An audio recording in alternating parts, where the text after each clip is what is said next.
Before the 1970s, music was a craft done by highly talented people skilled in playing various musical instruments. From the heart of Enugu rose a talented legendary musical icon whose music was likened to the tales of a wise man.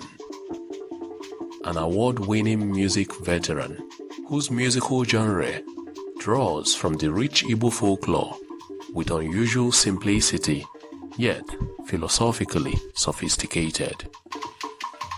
His kind of music was different from every other person. It became a problem with music. On radio, people were astonished. People were so happy to have him. And this generation, I'm going to the music here. Music is very well. Gentleman Mike EJEAHA.